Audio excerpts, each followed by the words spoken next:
Hello friends, welcome back to my YouTube channel Chandauli वाला।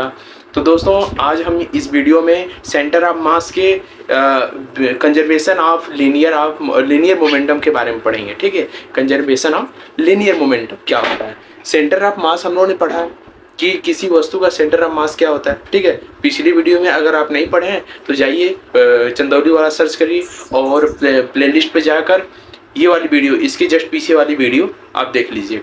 ठीक है, तो आज हम पढ़ने वाले हैं कि हमारा कंजर्वेशन ऑफ लीनियर मोशन क्या होता है, लीनियर मोमेंटम क्या होता है। ठीक है, हम लोगों ने पीछे हम लोगों ने पढ़ा, इसमें हम लोगों ने इसमें पढ़ा था कि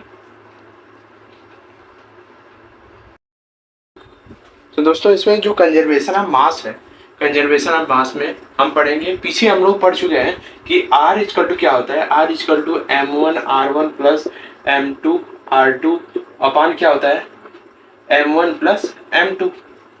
ठीक है, हम लोग यही पढ़े थे हम लोग ना। तो हम क्या करते हैं, इसको डिफ्रेंशिएट करते हैं तो t के रिस्पेक्ट में, if we differentiate respect of t, ठीक है, t के रिस्पेक्ट में डिफ्रेंशिएट करते हैं तो हमारा आता है कि v।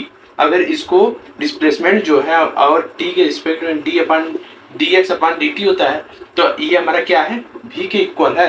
तो हमारा v हो जाएगा v equal to m1 v1 plus m2 v2 upon क्या होगा m1 प्लस m2। ठीक है, ये होगा ना। तो हम यहाँ क्या देखते हैं कि अगर v, ये v कॉम है और ये भी क्या है, v कॉम, यानी velocity of centre of mass है। ठीक है, तो हम यहाँ क्या करते हैं कि अगर इसको इस प्रकार से मल्टीप्लाई कर दें, ठीक है, अपॉन 1 कर दें, यहाँ से इसको मल्टीप्लाई कर दें तो हमारा क्या निकल कर आता है m1 प्लस m2। ठीक है, ये डॉट डॉट mn तक जाएगा और ये डॉट डॉट mn vn, ये तक mn vn तक जाएगा। तो ये भी क्या होगा mn तक जाएगा और ये क्या है v कॉम। ठीक है, v कॉम हो गया। अगर इससे मल्टीप्लाई करते हैं तो हमारा ये निकल कर आता है, इसको हटाते हैं यहाँ से और हमारा निकल कर आता है कि m1 v1 plus m2 v2 dot dot ऐसे चलते जाएगा m1 vn तक जाएगा। ठीक है, हमारा ये निकल कर आ गया। अगर हम ये देखते हैं कि हमारा, देखिए ये क्या है, v कॉम है। ठीक है, velocity of centre of mass है। ठीक, तो यहाँ हम देखते हैं कि m1 v1 है, mn है, v कॉम है, m1 v1 है। ये अगर इसको इक्वल टू 0 कर दें, अगर वेलोसिटी इसका एक्सेलरेशन, अगर वेलोसिटी को कांस्टेंट कर दें तो हमारा एक्सेलरेशन क्या होगा, एक्सेलरेशन हमारा 0 हो जाएगा। ठीक है, अगर वेलोसिटी को कांस्टेंट कर दें तो एक्सेलरेशन क्या होगा, हमारा 0 हो जाएगा। तो इसमें आता है आपका कि अगर सपोज दैट मान लीजिए कि अगर सारा ये जो है ये पूरा एक किस में हो, एक सिस्टम में हो। ठीक है, एक सिस्टम में हो तो हम क्या करते हैं कि ये तो छोटे छोटे पार्टिकल्स हम देख रहे थे ना, कि अगर हम एक सिस्टम की बात करें, पूरे सिस्टम की, तो हमारा ये क्या निकल कर आएगा कि इसको हम कैपिटल एम लिख सकते हैं, कैपिटल एम भी कॉम लिख सकते हैं। इस पूरे को, छोटे छोटे पार्टिकल को एक सिस्टम मान ले तो भी एम लिख सकते हैं, कैपिटल एम, और भी कॉम इक्वल टू क्या होगा, हमारा m1 v1 m2 v2 mn vn होता है। तो हमारा हम लोग पढ़ा है कि p इक्वल टू क्या होता है, mv होता है। p इक्वल टू mv हम लोगों ने पढ़ा है, क्योंकि जब हम किसी मास पर, किसी द्रव्यमान, किसी वस्तु पर, द्रव्यमान की वस्तु पर वेलोसिटी v वेलोसिटी देते हैं तो हमारा कितना संवेग निकल कर आता है, ये p संवेग निकल कर आता है, मोमेंटम p निकल कर आता है। ठीक है, तो हमारा क्या हो जाएगा यहाँ पे p। ठीक है, m v कॉम p, ये हमारा निकल कर आया। ये क्या है, मोमेंटम,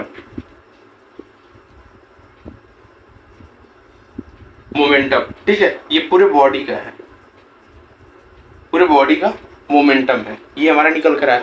और उसके बाद देखते हैं कि जब हम इसे एक पार्टिकल के रूप में ले लेते हैं, एक पार्टिकल के, तो हमारा ये निकल कर आता है कि सपोज दैट मान लीजिए कि हम इस पर कोई बाहरी एक्सटर्नल फोर्स जो होता है, एक्सटर्नल फोर्स 0 है इसका। ठीक है, एफ नेट इक्वल टू क्या है, ये 0 है। तो हमारा क्या होगा, एफ नेट इक्वल टू 0 है। तो हम क्या करते हैं कि एफ नेट लग ही नहीं रहा है और भी क्या है, कांस्टेंट है, भी कांस्टेंट है, तो एक्सेलरेशन क्या होगा, एक्सेलरेशन भी 0 होगा। अगर यहाँ पे इस प्रकार से देखें तो हमारा ये फार्मूला निकल कर आएगा। अगर हमको पूछ दे कि हमको momentum of centre of mass निकालना है, तो हम इस फार्मूले से हम निकाल सकते हैं। ठीक है, तो m क्या है, m पूरे सिस्टम का मास है। ठीक है, और v क्या है, v सेंटर ऑफ मास है। ठीक है, इसके द्वारा हम निकाल सकते हैं। उसके आगे हम देखते हैं, अगर हम उसके आगे देखें तो हमारा निकल कर आएगा कि अगर सपोज दैट, मान लीजिए सपोज दैट कि दो पार्टिकल, 2 या 3 4 5 इसी प्रकार से पार्टिकल रखे गए। ठीक है, इस प्रकार से पार्टिकल रखे गए हैं, तो हम उसमें क्या करते हैं कि यहाँ पे एक पार्टिकल है, यहाँ पे एक पार्टिकल, यहाँ पे एक पार्टिकल, इस प्रकार से पार्टिकल रखा गया है। अगर हम m1 द्रव्यमान का है, m2 द्रव्यमान का है, m3 द्रव्यमान का है, m4 द्रव्यमान का है, इस पर अगर प्रेशर यहाँ पे द्रव्यमान लगाए, यहाँ पे, ठीक है, यहाँ पे लगा रहे हैं, तो ये क्या हो रहा है कि अगर यहाँ पे ये मोमेंटम, इतना मोमेंटम फोर्स इस पर लगाएगा, तो इसमें भी क्या होगा, वेलोसिटी उत्पन्न होगी, तो m भी उत्पन्न होगा, तो हमारा क्या हो गया, मोमेंटम उत्पन्न होगा यहाँ पे। तो हमारा मोमेंटम क्या है, इसके ऊपर भी लगेगा, इसके ऊपर भी लगेगा, तो ये इस पर टकराएगा, फिर ये जब गति में होगा तो इस पर टकराएगा, ये जब मोशन में होगा तो इस पर टकराएगा, तब ये जाकर बाहर निकलेगा। ठीक है, हमारा m1 v1 ये जो मोशन करने लगेगा, तो हमारा वेलोसिटी एक प्राप्त हो जाएगी, इसको एक वेलोसिटी मिल जाएगी। बाहरी फोर्स जो है, फोर्स लग रहा है, इज नॉट इक्वल टू 0, बाहरी फोर्स हमारा इस पर लग रहा है, तो हमारी वस्तु क्या होगी, मोशन करती हुई आगे बढ़ेगी। ठीक है, हमारी वस्तु क्या होगी, मोशन करते हुए आगे निकलती हुई चली जाएगी। ठीक है, तो हमारा एक और देखते हैं, इसके आगे आता है कि अगर सपोज दैट, मान लीजिए कि न्यूटन के नियम्स देखें कि न्यूटन सेकेंड लॉ क्या कहता है कि अगर कोई एक्सटर्नल फोर्स लग रहा है बॉडी पर, ठीक है, m मास की किसी बॉडी पर F फोर्स लग रहा है, तो उसमें क्या होगा, वेलोसिटी में अगर परिवर्तन होगा, अगर वेलोसिटी हमेशा चेंज होती जा रही है। ठीक है, वेलोसिटी क्या है, वेरिएबल है, तो हमारा कांस्टेंट ये क्या होगा, एक्सेलरेशन भी वेरिएबल हो, एक्सेलरेशन भी चेंज होता रहेगा। तो हम ये कह सकते हैं कि न्यूटन सेकेंड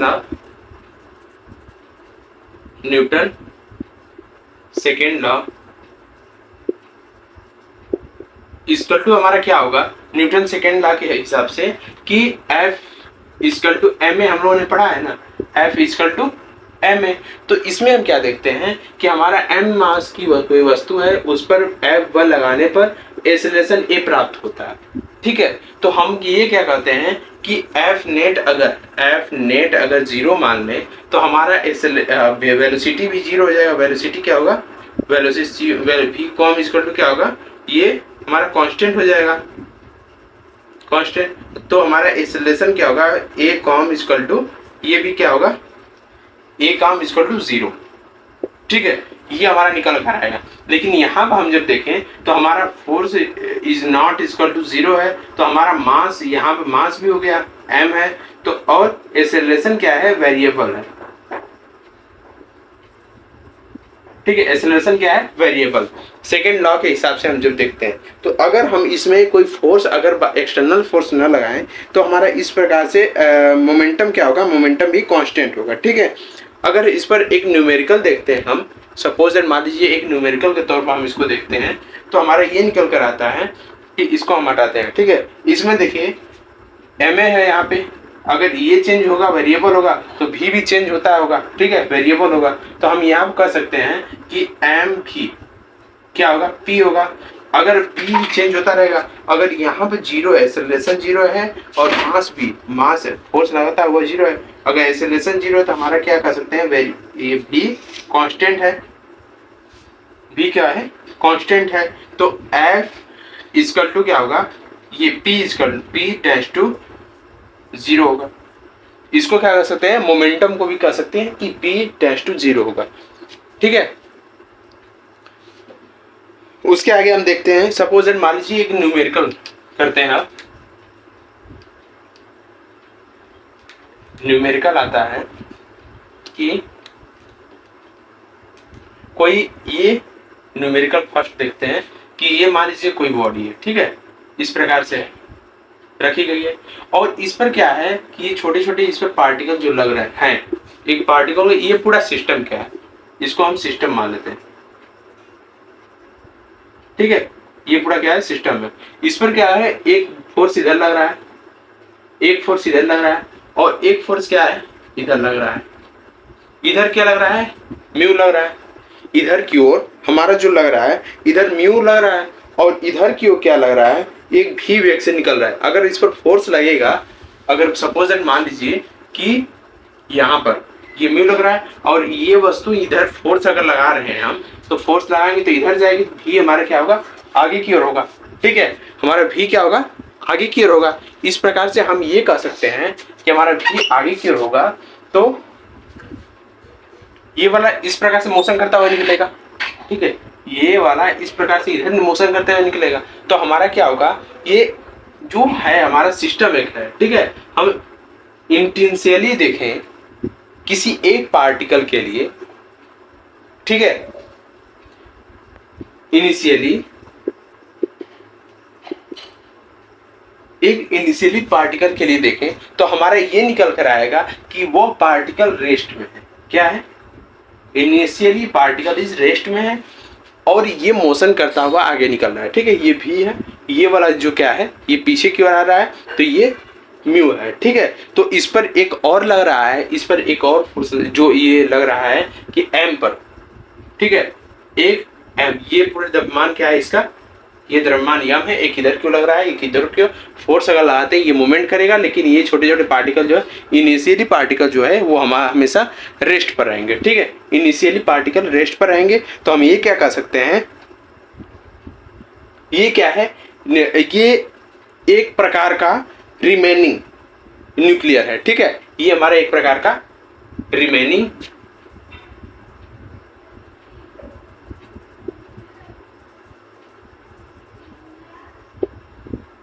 ठीक है, ये रिमेनिंग न्यूक्लियाई है। ठीक है, ये वाला। अगर हम इसके आगे देखें, सेकेंड क्वेश्चन आपका आता है कि अगर सपोज दैट मान लीजिए इसी में इसका पार्टिकल जो आता है, इसका पार्टिकल 0 मान लिया जाए। ठीक है, इसका पार्टिकल का वैल्यू, इस पार्टिकल की वैल्यू अगर लगता हुआ फोर्स जो है इज नॉट, लगता हुआ फोर्स अगर 0 मान लिया जाए, तो हमारा ऐसे ये भी कॉम भी कांस्टेंट अगर मान दिया जाए, तो एक्सेलरेशन क्या होगा, ए कॉम इक्वल टू 0। ठीक है, ये हमारा 0 निकल कर आएगा। और हम एक देखते हैं, अगर सपोज दैट मान लीजिए कि एक्सटर्नल फोर्स 0 मान लीजिए, कोई एक्सटर्नल फोर्स नहीं लग रहा है, तो हमारा मोमेंटम क्या है, P initially equal to P final. हमारा जो ये मोमेंटम है, तो इनिशियली इक्वल टू फाइनल, जो हमारा इस इनिशियली पहले का मोमेंटम है वो क्या होगा, फाइनल मोमेंटम के इक्वल होगा। ठीक है, ये जो इनिशियली मोमेंटम है ये फाइनल मोमेंटम के इक्वल होगा, इसको हम कह सकते हैं। ठीक है, यहां तक समझ में आ गया। और सपोज देन मान लीजिए कि हम क्या करते हैं कि बंदूक चलाएं आप लोग, बंदूक, तो इसमें क्या होता है कि जब हम देखते हैं एक प्रकार से वो देखते हैं, एक क्वेश्चन लगाते हैं ना, क्वेश्चन कंपटीशन में भी पूछता है इसका कि अगर बंदूक चल रही है, ठीक है, मार दिया आप कोई, यहाँ से चल रही है, किसी को मारिएगा मत, ये इधर मान लीजिए सपोज दैट चल रही है, ठीक है, इधर चल रही है, तो हम ये क्या करते हैं कि जब गोली निकलती है, इसमें से गोली निकलती है, तो ये क्या होता है, पीछे की ओर चलती है, ये पीछे की ओर जाएगी तो गोली बाहर की ओर निकलेगी। ठीक है, और इस पर क्या होता है, मोमेंटम लगता है। ठीक है, इस पर क्या लगता है, मोमेंटम लगता है। तो ये क्या है, मोमेंटम संवेग, किस संवेग से वो आगे बढ़ रही है। ठीक है, तो सपोज दैट मान लीजिए कि एक अच्छी सी AK-47 बना दी जाए, ये हो गई, और 2 नली वाली, ठीक है, इस प्रकार से, इस प्रकार से बना दी जाए।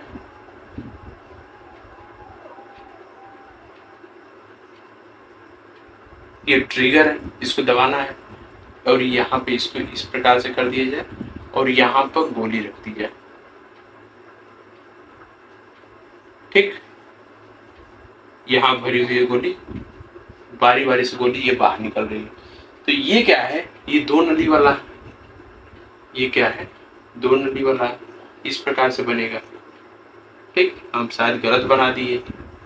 ठीक, और यहाँ से ये जब निकलेगा बाहर, ये गोली बाहर निकलेगी, इस प्रकार से ये दोनों बाहर निकलेगी। तो ये हम क्या करते हैं, देखते हैं कि हमारा जो m द्रव्यमान की, सपोज दैट m द्रव्यमान की बंदूक है, m द्रव्यमान की बंदूक है, m1 द्रव्यमान की, और गोली क्या है, m2 द्रव्यमान की है, ठीक है। और ये क्या करती है, गोली v वेग से निकलती है, v2 वेग से, और ये बंदूक क्या होती है, v1 वेग से पीछे की ओर रहती है। फिर से देखिए, गोली का द्रव्यमान m2 है, ठीक, और बंदूक का द्रव्यमान m1 है, ठीक है, और इसका गोली का वेग जो है, हमारा वेलोसिटी गोली की हमारी क्या है यहाँ पे कि v2 है, ठीक है, और हमारी यहाँ पे क्या है, वेलोसिटी बंदूक की m1 v1 है, ठीक है। तो हम ये कह सकते हैं कि अगर m1 v1 equal to m2 v2, इसको ये लिख सकते हैं, या फिर m1 v1 minus m2 v2 equal to 0, ये हम लिखकर अपना निकाल सकते हैं, ठीक है।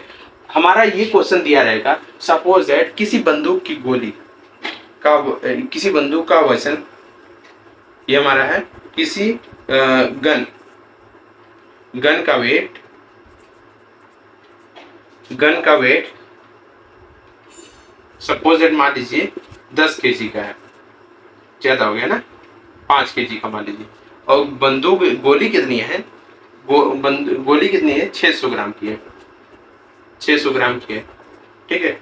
ये बुलेट कितनी है, 600 ग्राम की है। m1 m2 निकल गया, ये m1 है और ये क्या है, m2 है।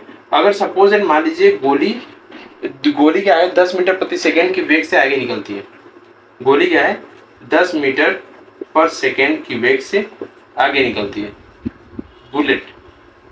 तो हमारा v1 की वैल्यू ज्ञात करें, v1 की वैल्यू ज्ञात करना है, तो हम यहाँ भी करेंगे कि गन की वैल्यू कितनी है। देखिए m1 है, m1 की वैल्यू कितनी है, 5 kg, इसको हम क्या करते हैं, ग्राम में बदल लेते हैं, ग्राम में बदलेंगे तो 5000 हो जाएगा यहाँ पर, ठीक है, 5000 हो जाएगा। और यहाँ पर हम देखते हैं कि 600 ग्राम की v1 की वैल्यू पूछा है, इक्वल टू m2 की वैल्यू कितना है, 600 ग्राम दिया है, इंटू कितना दिया है हमारा, 10 मीटर प्रति सेकेंड दिया है, 10 हो गया।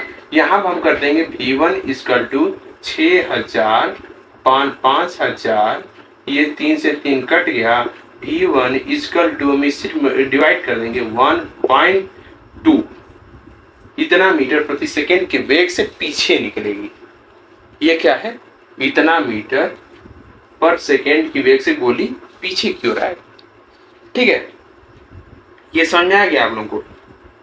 हम इसको अगर देखें, अगर किसी एक की वैल्यू निकालना है ना, तो हम इसको v1 भी कर सकते हैं, v1 equal to m2 v2 upon m1, ये भी कर सकते हैं, इसके अनुसार भी हम निकाल सकते हैं, ठीक है। इतना समझ में आया। और उसके बाद आता है कुछ और क्वेश्चंस भी हैं, कुछ और क्वेश्चंस के साथ हम आगे बढ़ते हैं कि देखिए ये तो बंदूक वाला हो ही गया। उसके बाद आता है कि वेक्टर प्रोडक्ट फिर से आ गया। हम लोग आप कहेंगे पीछे में तो पढ़े थे हम लोग, फिर से क्यों आ गया वेक्टर प्रोडक्ट इसमें है कि सपोज दैट मान लीजिए हम लोग तो डॉट प्रोडक्ट को सॉल्व करना भी सीखा है, स्केलर क्वांटिटी किस प्रकार से सॉल्व होती है, ये हम लोगों ने भी सॉल्व कर दिया है। और हमारा आता है कि वेक्टर को भी हम लोगों ने सॉल्व किया है, कुछ वेक्टर सॉल्व नहीं किया है, स्केलर को ही सॉल्व किया है। तो वेक्टर के बारे में हम आइए पढ़ते हैं, ठीक है। पीछे भी उसमें क्या है, हम लोगों ने वेक्टर को भी पढ़ा था, ठीक है, लेकिन उतना नहीं कि डिटेल में गए थे, लेकिन इसमें डिटेल में थोड़ा सा पढ़ना है, ठीक है। उस पर क्वेश्चंस भी आएगा, हम लोग को क्या करना होगा, क्वेश्चन भी सॉल्व करना है, ठीक है। सपोज दैट मान लीजिए कि एक यहां पर स्क्रू है, इस प्रकार से स्क्रू है, ठीक है, इस प्रकार से स्क्रू है, ठीक। अब इसको क्या करना है कि इसको कसना है, क्या करना है, कसना है, अपने दाएं हाथ से कसना है इसको, ठीक है। इसको इस प्रकार से रोटेट कराना है, इस प्रकार से इसको हम कर सकते हैं, इस प्रकार से रोटेट कराना है, ठीक है। इस प्रकार से ऐसे कसेंगे, ठीक, इस प्रकार से ऐसे कसेंगे तो हमारा क्या होगा कि ये भी इधर की ओर जाएगा, ठीक, ये भी इधर की ओर जाएगा। ये कसेगा जब तो ये ऊपर की ओर जाएगा ना, तो हमारा ये 2 डायमेंशन बनता है, इसके रिस्पेक्ट में हमारा 2 डायमेंशन ये बनता है कि ये ए हो गया, ये बी हो गया, ठीक है। इसके बीच की दूरी ये जो है ये थीटा एंगल हो गया, ठीक, ये हमारा थीटा एंगल हो गया, ये ए वेक्टर ए हो गया और ये क्या हुआ vector B.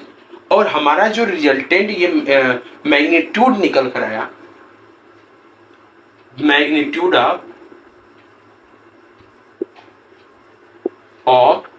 A and B हमारा क्या निकल कर आया, ये सी निकल कर आया। ये जो हम कसेंगे तो हमारा इसका मैग्नीट्यूड ये ऊपर की ओर जाएगा, ऊपर की ओर जाएगा ना, तो हमारा मैग्नीट्यूड क्या हो गया, ये सी निकल कर आ गया। हम इसको क्या कहेंगे, सी। तो हम इसको हम लिख सकते हैं, मैग्नीट्यूड को हम लिख सकते हैं कि सी इज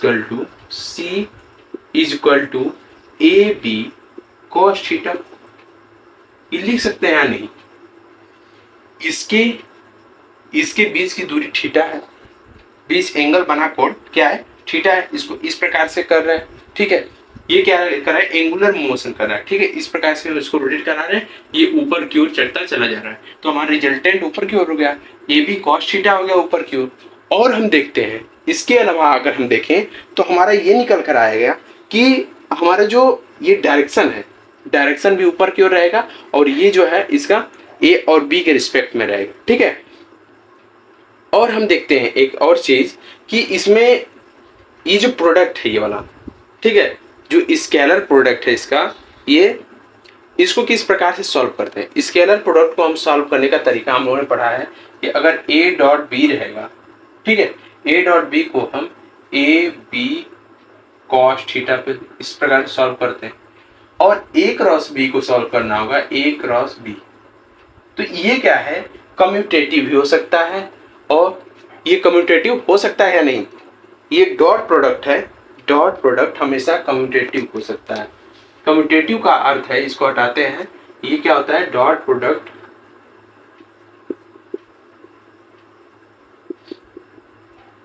ऑलवेज कम्यूटेटिव, ठीक है। कम्यूटेटिव का अर्थ होता है कि A dot B equal to B dot A, ये हो सकता है, बट ये स्केलर क्वांटिटीज में सिर्फ हो सकता है, यानी स्केलर क्वांटिटीज में। अगर हम वेक्टर क्वांटिटीज में देखते हैं,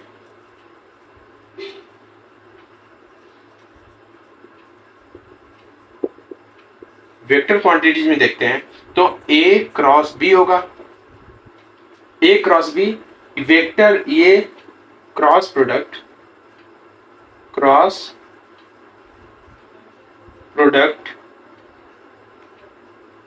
do not, cross product can not commutative,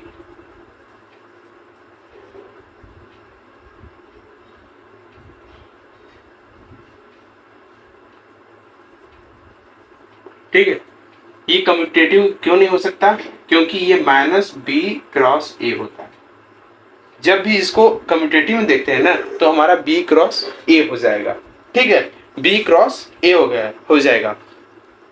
अगर इसको डिस्ट्रीब्यूटिव में देखें, डिस्ट्रीब्यूटिव में क्या होता है,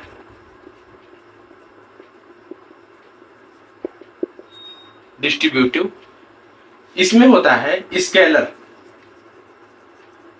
स्केलर जो होता है ये हमेशा डिस्ट्रीब्यूटिव होता है, बट डिस्ट्रीब्यूटिव होता है स्केलर, बट वेक्टर नहीं होता है, वेक्टर डिस्ट्रीब्यूटिव नहीं होता है। क्यों? क्योंकि इसमें हम देखते हैं स्केलर में कि ए बी प्लस सी होता है, ये होता है ना B plus C equal to क्या होता है कि हमारा ये लिख सकते हैं A dot B plus C और ए बी प्लस ए सी। इसको इस प्रकार से भी हम लिख सकते हैं। बट इसको हम जो वेक्टर है, वेक्टर प्रोडक्ट है, इसको हम क्या कर सकते हैं कि अगर हम इसको लिखें, अगर हम इसको इस प्रकार से लिखें a dot B plus c, तो हम इसको क्या लिख सकेंगे, a cross b plus b cross सी।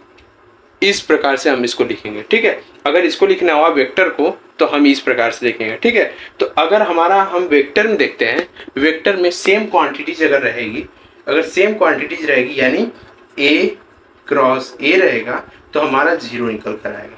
ठीक है, ए क्रॉस ए हमेशा जीरो निकल कर आएगा। अगर हम एक और देखते हैं इस पर कि इसको हटा देते हैं, इसको हटाने के बाद हम देखते हैं कि आई जे के यानी तीन तरह से इसका डायरेक्शन रहेगा आई जे के। इस प्रकार से हम लोग बनाते हैं ना ये वाला, तो हमारा क्या ये वाला हो गया कि इसको हटा दीजिए, यहाँ से इसे बना दीजिए। ठीक है, ये हो गया आई, ये हो गया जे, ये हो गया के। अगर हम आई इंटू आई करते हैं तो हमारा ये क्रॉस प्रोडक्ट जीरो हो जाएगा। जे इंटू जे करते हैं तो क्रॉस प्रोडक्ट जीरो।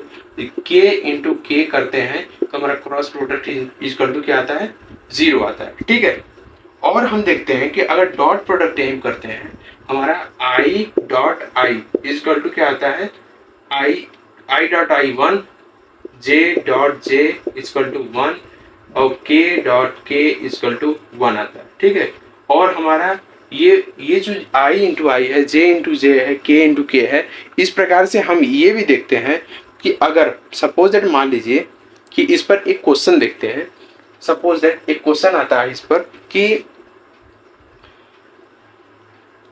दो वैल्यू दिया है, दो वेक्टर दिया हुआ है। ठीक है, find the value of vector of two vectors. ठीक है, दो वेक्टर आपको दिया गया है और आपको क्या फाइंड करना है, आपका एक स्केलर दिया है और वे एक वेक्टर दिया है। ठीक है, उसको हम स्केलर और वेक्टर से हमको सॉल्व करना है। दो वेक्टर दिया हुआ है, उसको हमको क्या करना है, सॉल्व करना है। ठीक, दो वैल्यू दिया गया है तो हम इसको हटाते हैं और यहां से हटाकर उसको सॉल्व करते हैं। तो किस प्रकार से सॉल्व होगा, देखिए, अगर सपोज दैट मान लीजिए कि फाइंड हमको दे दिया, find the value of question equal to हमारा है find the value of scalar and vector. Scalar and vector i j k का फॉर्म में दिया हुआ है। ठीक है, अगर हमको acceleration A equal to 3i plus 4j minus K ये दे दिया एक। ठीक है, एक ये है और दूसरा भी दे दिया, अगर b की value b equal to 4i minus 3j plus 2k ये हमको दे दिया। तो हमको क्या करना है कि हमको स्केलर प्रोडक्ट निकालना है और वेक्टर। तो स्केलर के लिए हम क्या करते हैं, स्केलर के लिए तो a डॉट बी होता है ना, a dot B equal to A B cos theta होता है। तो हमको ये दोनों सॉल्व करना है। तो ये दोनों सॉल्व करने के लिए हम क्या करेंगे कि यहाँ पे देखिए, अगर हम यहाँ पे इसको इस प्रकार से लिखें 3 4 k है। ठीक है, यहाँ पर अगर मल्टीप्लाई करते हैं 12 हो जाएगा, 12 होगा ना, और माइनस से प्लस में मल्टीप्लाई करेंगे माइनस हो जाएगा, 4 में 3 का 12 हो जाएगा और प्लस है माइनस तो माइनस हो जाएगा, 2 से 1 में मल्टीप्लाई होगा तो 2 हो जाएगा। ठीक है, तो हमारा इससे ये कट गया तो हमारा कितना है, -2 आंसर निकल कर आया, यानी A dot B equal to -2 ये निकल कर आया। ठीक है, A dot B equal to -2 ये निकल कर आ गया हम लोग का। अगर हम इसमें देखते हैं वेक्टर में तो वेक्टर में हम इस प्रकार से सॉल्व करते हैं आई जे के मानकर। ठीक है, आई जे के। ठीक, हमारा 2 दिया है, 3 4 3 4 और -1। ठीक है, -1 और यहाँ दिया है 4 -3 2 ये दिया हुआ है। ठीक है, ये हमारा दिया हुआ है। तो हम इसको किस प्रकार सॉल्व करेंगे, तो देखिए हम इसको इस प्रकार सॉल्व करते हैं कि आई, सबसे पहले आई मान लेते हैं, ठीक है। सबसे पहले आई को यहीं पर रखते हैं, ठीक है। वो आई को उठाकर, सब आई है, जे है, के है, ठीक। तो आई उठाकर यहीं पर रख देते हैं और क्या करेंगे कि आई को इस प्रकार से रख कर इसको और इसको ढक देंगे, ठीक है। रो और कॉलम को, उसके रो को और उसके कॉलम को इस प्रकार से ढकेंगे तो हमारा क्या निकल कर रहा है, 4 3 1 2, यही निकल कर रहा है। तो हम क्या करेंगे, इसके ब्रैकेट में कर देंगे और इसका मल्टीप्लाई करके, इसका मल्टीप्लाई करके माइनस कर देंगे। देखिए 4 इंटू 2 कितना होगा, 8 हो जाएगा, और माइनस 3 1 में कितना होगा, माइनस और 3 हो जाएगा, ठीक है। -3 हो जाएगा और ये माइनस हो जाएगा। ये फार्मूला होता है, देखिए पहले प्लस रहेगा, उसके बाद माइनस रहेगा, फिर प्लस रहेगा, फिर माइनस रहेगा, ठीक है। हमारा जे हो जाएगा, यहाँ पे जे लिख लेंगे और हमारा यहाँ पर रो और कॉलम को अगर ढक दे तो हमारा 3 4 और -1 2 बचेगा, तो हमारा 6 -4 बचेगा। -4 है तो +4 हो जाएगा, ठीक है। और हमारा क्या होगा, प्लस होगा और के होगा, के ब्रैकेट में रखेंगे, इसको रो और कॉलम को ढक लें तो हमारा -9 हो जाएगा और -60 हो जाएगा, ये हो जाएगा, ठीक है। तो हम इसको माइनस करेंगे, 8 में 3 घटाएंगे तो 5i हो जाएगा, -6 और 4 10 हो जाएगा, 10 और जे हो जाएगा यहाँ पे, प्लस यहाँ पे 16 9 कितना होगा, 16 और 9 कितना होगा, 25 होगा, 25 25 हो जाएगा, तो 25 माइनस हो जाएगा यहाँ पे 25 की हो जाएगा। ये हमारा आंसर निकल कर आया, ठीक है। ये हमारा वेक्टर प्रोडक्ट का आंसर, ये वाला, ये डॉट प्रोडक्ट का, ठीक है। तो दोस्तों इसमें अगर कोई भी प्रॉब्लम हुआ हो आपको, इसमें अगर कोई भी आपको प्रॉब्लम हुआ हो तो आप कमेंट बॉक्स में ज़रूर बताइए, अब ठीक है। और इसमें से जितना क्वेश्चन कराए हैं उस क्वेश्चन को एक बार रिवीजन करिएगा, और रिवीजन करने के बाद अगर आपकी किताब में क्वेश्चन दिया हुआ है, कुछ क्वेश्चन आपकी किताब में दिया हुआ है, अब अपने क्वेश्चन से भी कुछ सॉल्व करिएगा, ठीक है। उसको किताब से भी कुछ क्वेश्चन सॉल्व करिएगा। अगर कोई भी प्रॉब्लम हो तो कमेंट बॉक्स में ज़रूर बताइए। और सबसे बड़ी बात है कि ये छोटा सा चैनल है आपका, और इस छोटे से चैनल में आप सभी अपने ग्रुप के लोगों को जोड़िए, ठीक है। जितना से ज़्यादा हो सके उतने लोगों को जोड़िए, क्योंकि इस पर आप पढ़ ही रहे हैं, आपको पता ही है किस प्रकार से यहाँ पर पढ़ाई हो रही है। तो उसी प्रकार से अच्छे से पढ़ने के लिए और इस छोटे से चैनल में और इस छोटे से ग्रुप में आप लोग जुड़कर अच्छा खासा फ़ायदा हो रहा है आपको। तो सबसे ज़्यादा से ज़्यादा लोगों को जोड़ें और बताएं, ठीक है। तो आराम से पढ़ते रहिए, अगर कोई प्रॉब्लम हो तो ज़रूर बताइएगा। तब तक के लिए हम चलते हैं अगले वीडियो में, अगले टॉपिक के साथ, नए टॉपिक के साथ मिलते हैं। तब तक के लिए धन्यवाद, जय हिंद।